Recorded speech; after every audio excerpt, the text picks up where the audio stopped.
برشلونة يدرس خيار اللاعب خارج إسبانيا وأوروبا بسبب العقوبات المحتملة. حيرة تشافي بعد عودة ديمبيلي. برشلونة يدرس خيار اللاعب خارج إسبانيا وأوروبا بسبب العقوبات المحتملة.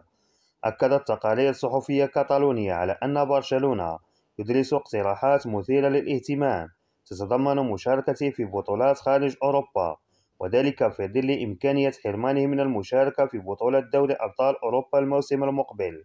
وفتح الويفا تحقيقا في قضية نيغريرا الذي كان نائبا لرئيس لجنة الحكام السابق، بعد أن تبين قيام برشلونة بدفع ما يقارب 7 ملايين يورو على مدار 18 عاما لشركة يملكها نيغريرا بحجة الحصول على تقارير تحكيمية فنية.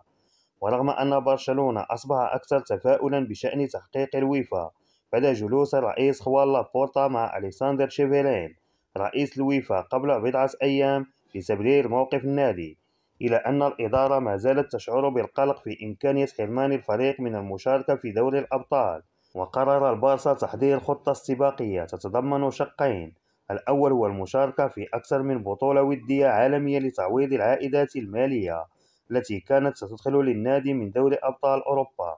أما الشق الثاني وهو الأهم في محاولة المشاركة في بطولة قارية رسمية كفريق ضيف، والتركيز ينصب على قارة آسيا تحديدا مثل بطولة دوري أبطال آسيا. وذكرت صحيفة ماركا الإسبانية نقلا عن القناة الكتالونية الثالثة أن هذا ليس الاقتراح الوحيد الذي تدرسه إدارة برشلونة، فهناك تفكير أيضا بالمشاركة في دوري أوروبي آخر في حال تم فرض عقوبات قاسية على النادي بحرمانه من المشاركة في الليغا. وأوضحت الصحيفة في تقريرها أنه سيتم التشاور بين أعضاء مجلس إدارة برشلونة حول هذه الاقتراحات، من ثم سيتم إتاحة فرصة تصويت أعضاء النادي. حيرة تشافي بعد عودة ديمبيلي.